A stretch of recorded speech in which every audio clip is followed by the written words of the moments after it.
At an ordinary airport on a seemingly ordinary morning, a confident woman steps up to the check-in counter, her documents in hand and a purpose in her stride. But within minutes, what should have been a routine flight turns into an unexpected confrontation that leaves everyone around her stunned. What could possibly make an entire airport hold its breath?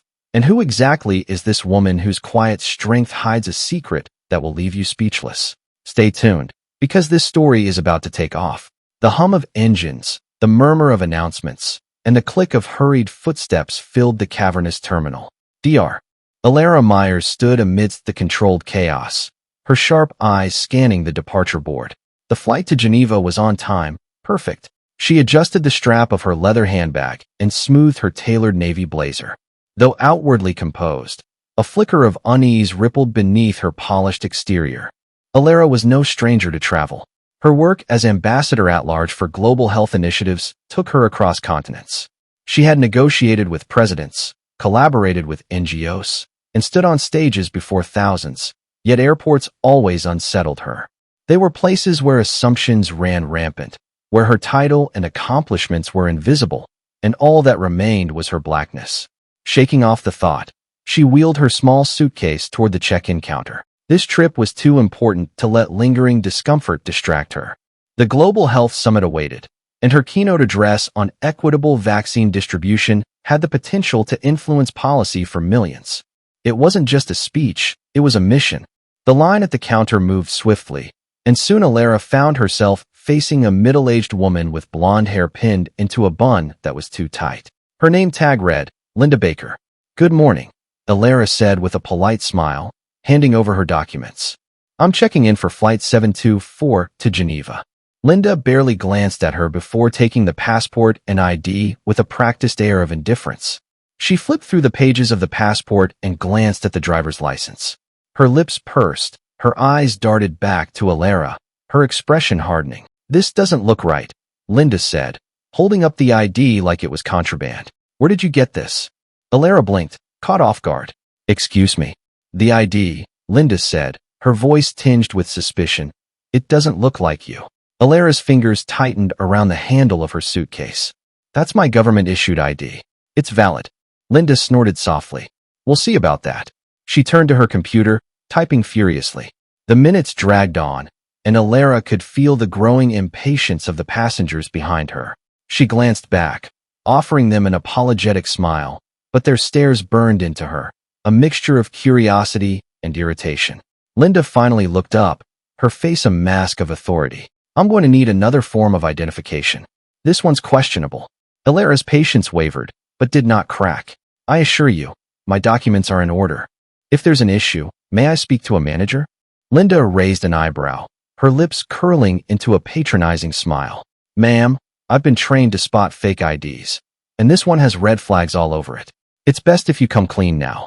"Come clean," Alara echoed, her voice steady but carrying an edge of disbelief. "I'm not sure what you're insinuating, but I am not carrying a fake ID."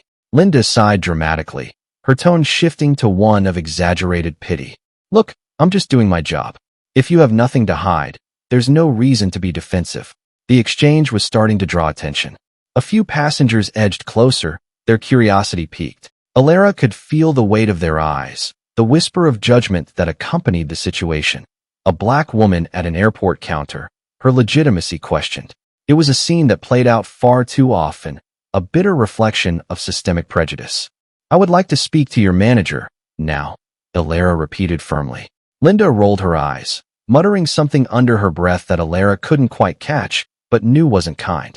Instead of complying, Linda picked up her phone and made a quick call. Moments later, two uniformed security guards appeared, their presence abrupt and jarring. "This woman is attempting to check in with what appears to be fraudulent identification," Linda announced, loudly enough for the surrounding passengers to hear. A ripple of gasps and murmurs swept through the growing crowd. Alara felt the heat rise in her chest, but she maintained her composure. "This is a misunderstanding," she said calmly. "I am a diplomat traveling on official business. Please contact your supervisor." One of the guards, a burly man with a shaved head, stepped closer, his posture deliberately intimidating. "We'll need to take a look at your bag and any other documents you might have, ma'am." Alara's grip on her suitcase tightened. She wasn't a stranger to this kind of treatment, but it never got easier. The humiliation, the presumption of guilt, it cut deep every time. Yet she refused to let them see her falter. "I have nothing to hide," she said, her voice firm. The scene had now fully captured the attention of the terminal. Phones were out, recording every word and movement. Some passengers muttered in support of Alara, while others looked on with skepticism or indifference.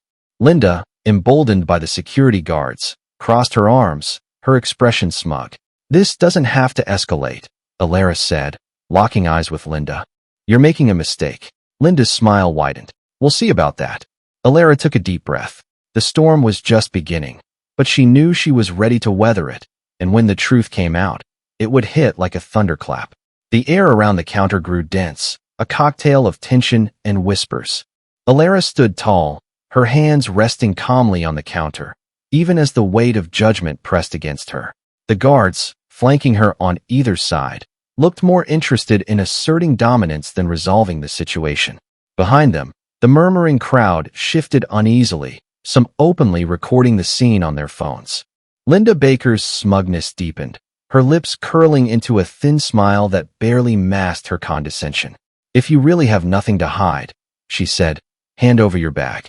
We'll see what else you're carrying." Alara's jaw tightened, but her voice remained steady. "My bag contains personal items. Unless you have probable cause to search it, I suggest you call your supervisor." Linda's eyes narrowed, her face twitching with irritation at being challenged. "Fine, if you want to make this harder on yourself." "Harder on myself?" Alara interrupted, her tone cutting through the din. "The only difficulty here is your blatant refusal to acknowledge my legitimate documents. You've already violated protocol by accusing me without evidence. Do you truly want to escalate this further?" Her words hung in the air, freezing Linda in place for a moment. The security guards exchanged uneasy glances, sensing the gravity of Alara's measured defiance. Behind Alara, the crowd began to stir. A man in a business suit stepped forward. "This is ridiculous," he said. "The lady's been calm and cooperative the entire time. Why are you treating her like a criminal?" Linda shot him a sharp glare. "Sir, this is none of your concern." The man didn't back down. "It's my concern when I see someone being treated unfairly. Why don't you just check with a manager instead of making a scene?" The support emboldened others. A young woman with a toddler chimed in. "Yeah, this feels wrong. She's clearly not causing any trouble." Linda's face reddened, and she snapped. "If you all don't stop interfering, I'll have security escort you out as well." Alara took the opportunity to glance around, meeting the eyes of those who supported her. A small but powerful wave of solidarity rose within her, steadying her resolve. A man in a crisp navy suit, his name tag reading John Carter, terminal supervisor, approached the scene with hurried steps. His face was a mask of professionalism, but his furrowed brow betrayed his irritation. "What's going on here, Linda?" he asked, his voice sharp. Linda immediately shifted her tone, adopting a facade of righteous diligence. "This woman presented an ID that I believed to be fraudulent. I followed protocol and called security." John frowned and turned to Alara. "Ma'am, I apologize for the inconvenience. May I take a look at your documents?" Alara handed over her passport and ID without hesitation. John examined them carefully, flipping through the pages of her passport and glancing at the ID with practiced scrutiny. His frown deepened, but not in suspicion, rather in concern. "These documents are perfectly valid," he said, his voice firm. Linda's expression faltered. But, look at the..." John cut her off. "There's no issue here, Linda. You've clearly overstepped."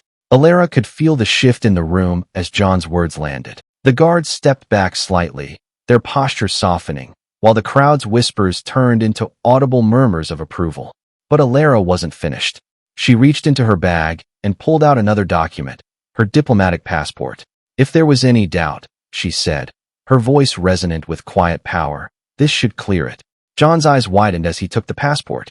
The embossed seal of the United Nations glinted under the terminal's fluorescent lights.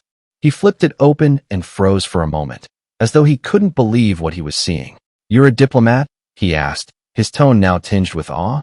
"Yes," Alara replied, "and I'm traveling to Geneva for a summit where I'm the keynote speaker." This entire ordeal was unnecessary and unacceptable. John turned to Linda, his face darkening. "Do you realize what you've done?" You've humiliated a UN diplomat, violated protocol, and caused a completely avoidable scene. Linda stammered, her confidence crumbling. I was just doing my job. Her ID was fine, John snapped. This isn't about protocol, it's about your assumptions. You've embarrassed this airport and potentially jeopardized our reputation. Linda opened her mouth to protest, but John raised a hand, silencing her. You're relieved of duty, pending further review. HR will contact you. The color drained from Linda's face. But, enough, John said curtly. He gestured for her to step aside, and security escorted her away. The crowd, now fully invested, erupted in a smattering of applause. John turned back to Alara, his expression contrite. Dr.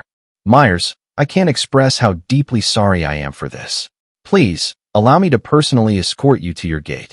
Alara nodded, her dignity intact despite the ordeal. Thank you, Mr. Carter. I hope this serves as a reminder to treat every passenger with respect, regardless of their appearance. As they walked toward the gate, Alara could feel the weight of the crowd's eyes. She didn't look back, but could hear snippets of their conversations, words like disgrace, heroic, and unbelievable. The viral storm had already begun, but Alara's focus was elsewhere. Her resolve had only strengthened. She was more determined than ever to deliver her message at the summit. The fight for justice wasn't confined to grand stages and political arenas. It happened everywhere, even at an airport check-in counter. The journey to the gate was quiet, but it carried a weight far heavier than the small leather suitcase Alara rolled beside her. John Carter, walking just a step ahead, occasionally glanced back, as if to ensure she hadn't disappeared under the strain of what had just transpired. Alara, however, wore her composure like armor. She'd learned long ago that dignity wasn't for others, it was for herself. They arrived at the gate where a stewardess greeted John with confusion. Is everything all right, Mr. Carter? Yes, he replied curtly. Dr. Myers will board now. Ensure her comfort. The stewardess nodded, stepping aside to let Alara through. Alara paused, her voice calm but pointed. John, while I appreciate your efforts to make this right, I need to ask what happens next. John hesitated, clearly enthused to passengers challenging him beyond the usual platitudes. An investigation will follow, he said. Linda's actions were unacceptable, and she will be held accountable. Alara nodded, though her expression didn't soften. Good, but accountability should extend beyond her. This isn't the first time I've faced this kind of treatment. The system enabling it is the real issue. John opened his mouth, but no words came. Alara didn't wait for a reply. She gave him a brief nod and stepped onto the jet bridge, her heels clicking against the metal floor, a sound as resolute as her stance. The cabin was a haven of calm compared to the chaos she had just endured. The flight attendant greeted her with the overly cheerful demeanor reserved for premium passengers. Welcome aboard, Dr. Myers. Please let us know if there's anything we can do to make your flight more comfortable. Alara gave a polite smile, but said nothing, settling into the wide leather seat. The door to the aircraft closed, and the hum of the engines began to build. The flight attendant returned with a glass of sparkling water and a warm towel, but Alara barely noticed. Her mind was elsewhere. As the plane taxied, she replayed the morning in her head, not with anger, but with the detached analysis of someone used to dissecting systemic failures. Linda Baker wasn't an anomaly, she was a symptom. Alara had met hundreds like her, people whose biases lurked just beneath the surface, masked by professionalism, until stress or discomfort revealed their true nature. But this time there had been a crowd, witnesses, cameras. Alara's diplomatic passport had forced Linda into an apology she wouldn't have offered otherwise. Yet, what if Alara hadn't had that passport? What if she had been someone without the means or platform to defend herself? The flight attendant's voice interrupted her thoughts. Would you like anything else, Dr. Myers? We have a selection of fresh juices, champagne. Just the water is fine, Alara replied, her tone polite but distant. As the attendant left, Alara pulled her tablet from her bag. The Global Health Summit's agenda glowed on the screen, but her focus wandered. Her speech was meant to inspire action on equitable vaccine distribution, a cause close to her heart, but now a new idea took root, a more personal story, one that demanded to be told.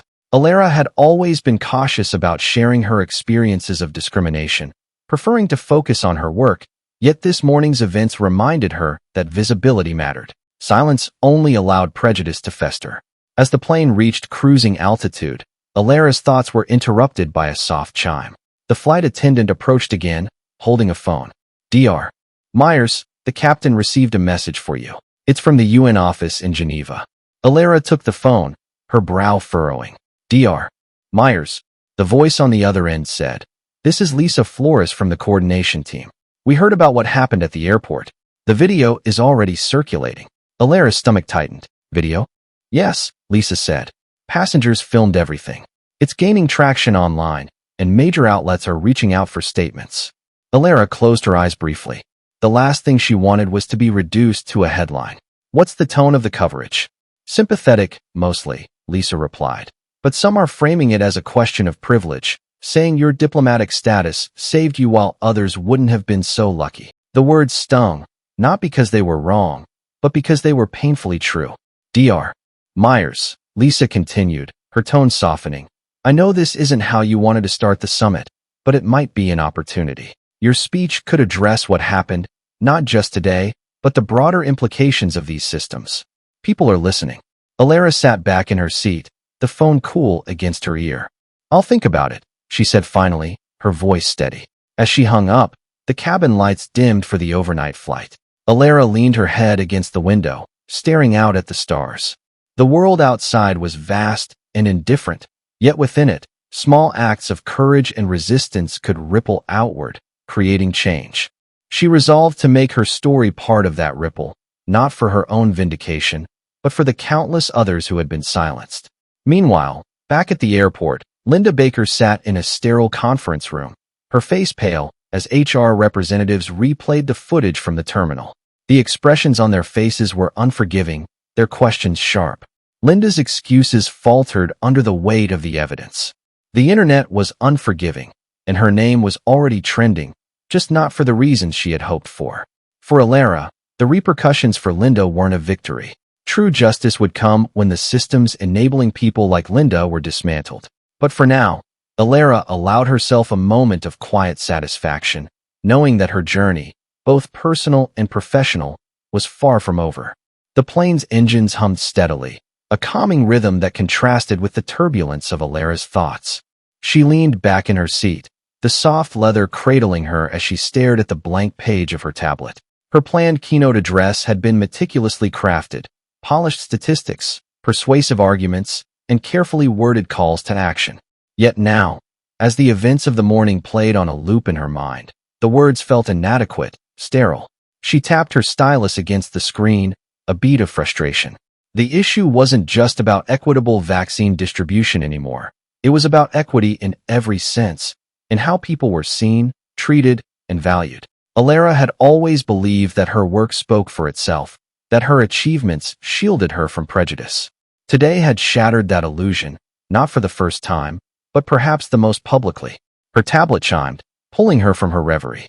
A new email had arrived from Lisa Flores, the coordinator from the Geneva Summit. The subject line read, Urgent, Keynote Revisions.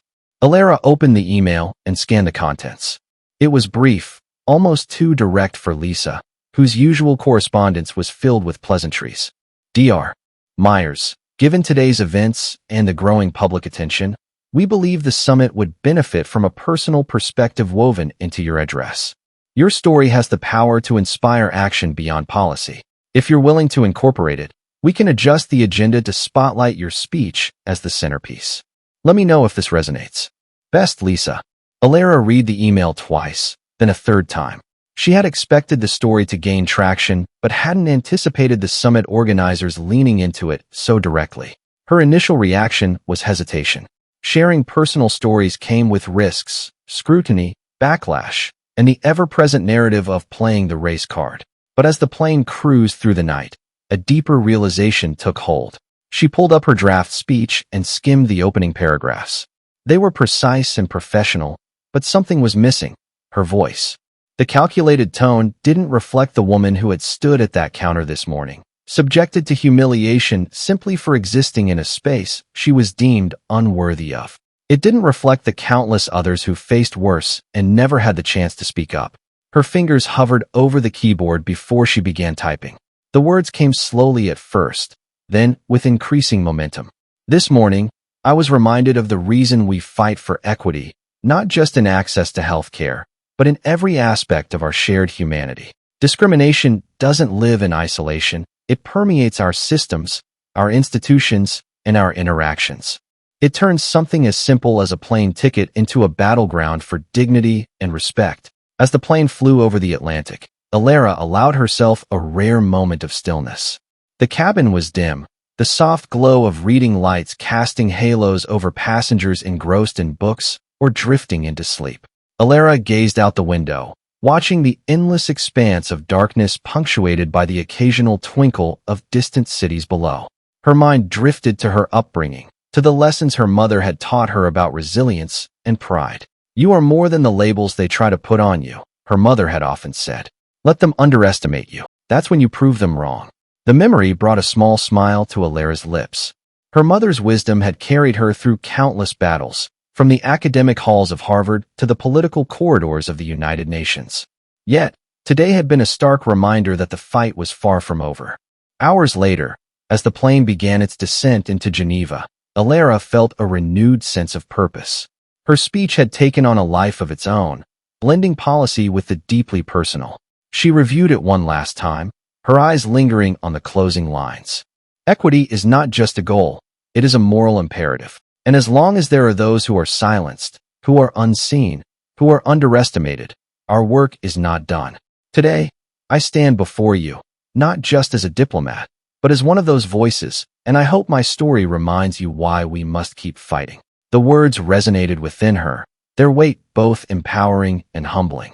As Alara's plane touched down, the story from the airport continued to ripple across the globe. Social media platforms buzzed with debates and commentary. Most sided with Alara, condemning the blatant discrimination she had faced. News outlets ran headlines like, "UN diplomat faces humiliation at airport, a lesson in everyday racism." Meanwhile, back in the States, Linda Baker sat in her dimly lit apartment, scrolling through the flood of messages on her phone. Her name was trending, but not in the way she'd hoped. Emails from colleagues had dried up. HR had made it clear that her position was under review. Even her neighbors were whispering. Linda's confidence, once so unshakable, now crumbled under the weight of public condemnation.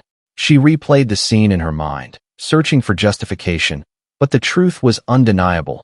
She hadn't just misjudged Alara Myers. She had embodied the very bias Alara now spoke against. At the summit, the atmosphere buzzed with anticipation. Delegates whispered in the corridors about Alara's keynote, their expectations heightened by the events that had unfolded. When she stepped onto the stage, the room fell silent. Alara stood at the podium, the spotlight illuminating her poised figure. She took a deep breath, then began. Her voice was steady, each word resonating with conviction. She spoke of systemic inequalities, of the need for change, and of the human cost of inaction. But it was her personal story, raw and unfiltered, that captivated the audience. By the time she finished, the room erupted into applause. Delegates rose to their feet, their expressions a mixture of admiration and resolve. Alara's words had done more than inspire. They had ignited a movement. As Alara stepped off the stage, she felt a sense of closure, but also a new beginning. Her voice, once confined to policy papers and diplomatic meetings, had broken free. The fight for equity was far from over, but she knew one thing for certain. The next time someone underestimated her, or anyone else, they would think twice. The storm from the airport had passed, but its ripples would continue to spread, challenging assumptions, dismantling biases, and reminding the world that every voice mattered. The applause still echoed in Alara's ears as she stepped off the stage, the warmth of the spotlight replaced by the cool, quiet energy of the backstage area. A sea of thoughts swirled in her mind, but one stood out. She had done it, not just delivered the speech, but exposed a truth far larger than herself, a truth that would resonate long after the summit concluded. As Alara handed the microphone back to the technician, a young intern approached hesitantly. Her name tag read, Sarah Green, and she looked barely out of college, her eyes wide with admiration. Dr. Myers, Sarah said, her voice trembling slightly. "I just wanted to say thank you. Your speech. It was incredible.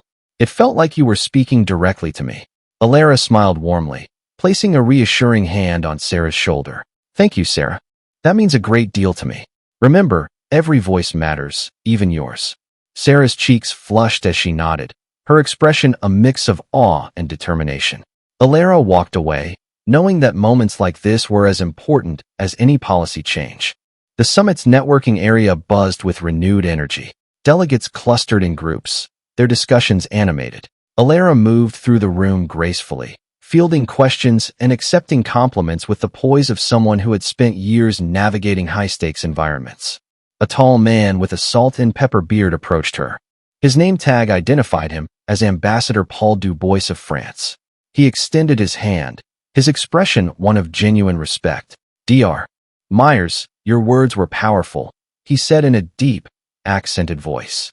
You've reminded us all of the human element behind the policies we debate. Too often, we lose sight of that.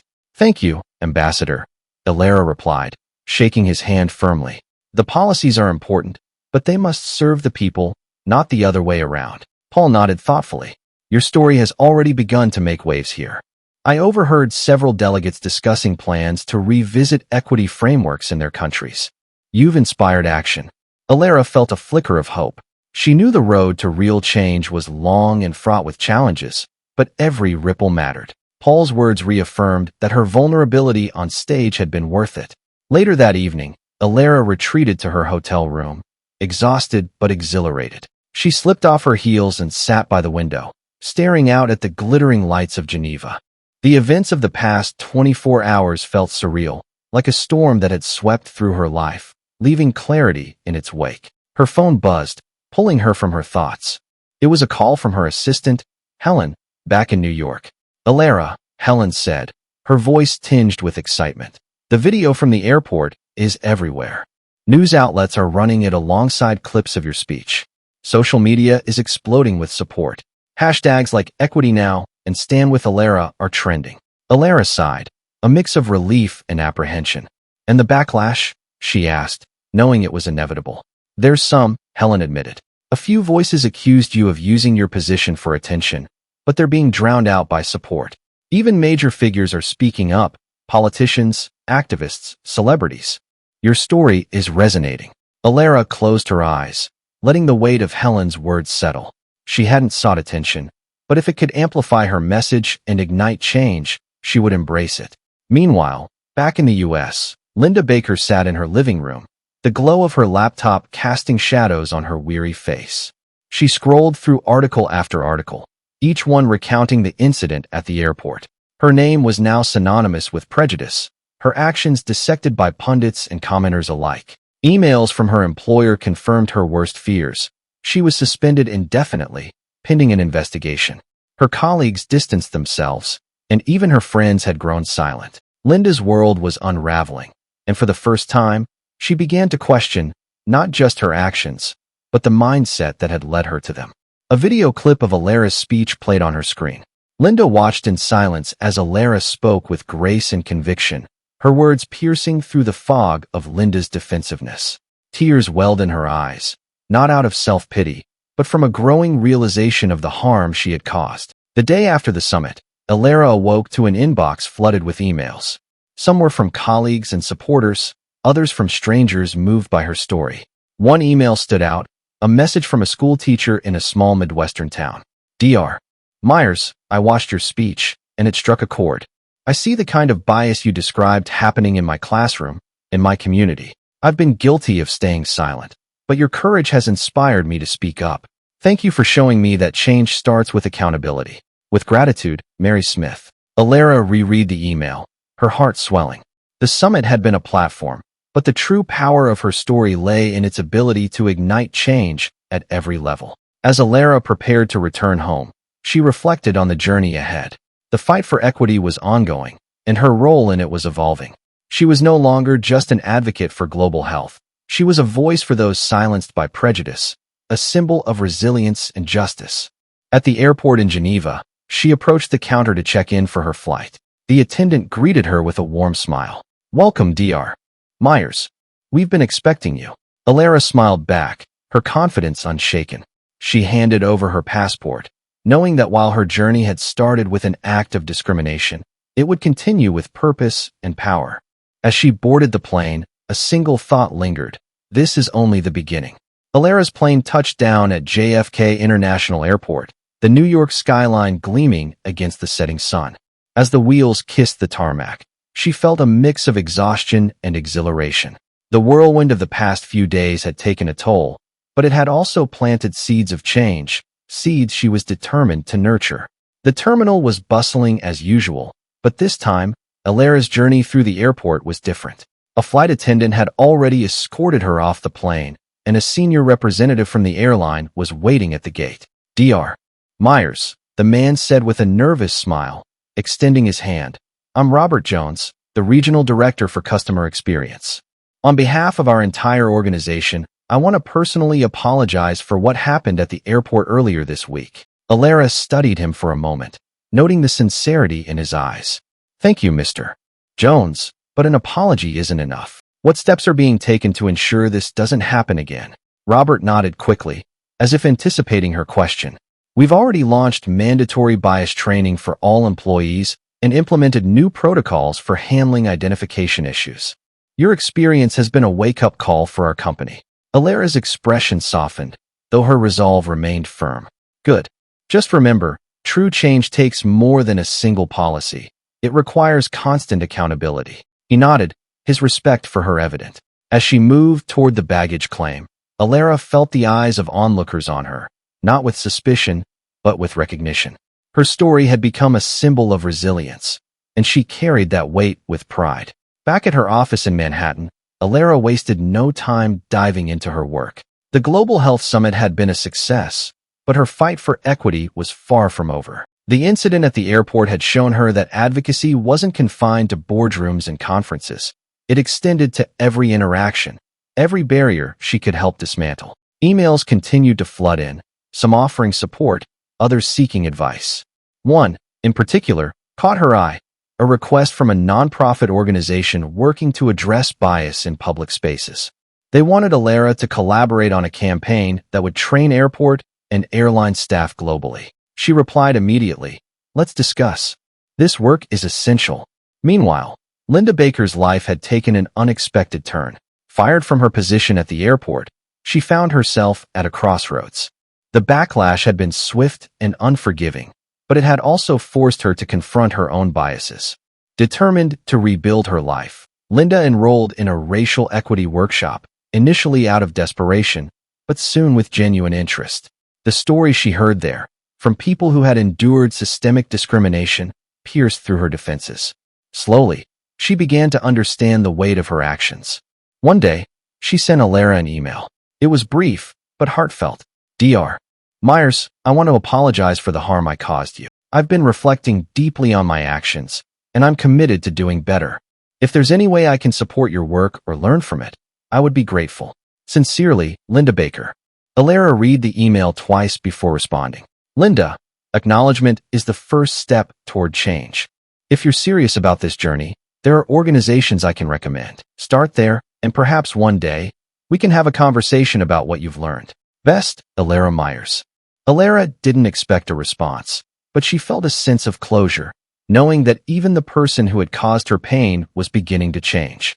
Months later, Alara stood on the stage of another global conference, this time addressing leaders from diverse industries. The campaign to combat bias in public spaces had gained momentum, with airports, airlines, and even retail chains signing on. The video of her airport encounter was still circulating, but now it was accompanied by stories of change, airlines revising policies, companies embracing equity training, and individuals standing up against discrimination. Alara's speech that day echoed the message she had shared in Geneva. Equity isn't a destination, it's a journey. It requires us to question the systems we've built and the assumptions we hold. And most importantly, it demands that we act, not just when it's easy, but especially when it's hard. As the audience rose to their feet in applause, Alara felt a quiet sense of pride. Her story had been a spark, but the fire of change was being carried by countless others. She wasn't alone in this fight, and that knowledge fueled her for the battles yet to come. That evening, Alara returned to her apartment, the city lights twinkling beyond her window. She sat at her desk and opened her journal, a habit she had maintained since her college days. As she wrote, her thoughts flowed freely. Today, I saw the ripples turning into waves. Change is never easy, but it's always possible. I'll keep fighting, not just for myself, but for everyone who deserves to be seen, heard, and valued. This is the legacy I hope to leave behind. She closed the journal and leaned back, a small smile playing on her lips. The storm that had started at the airport had transformed into something far greater, a movement for justice, dignity, and equity. And Alara Myers was ready to keep leading it.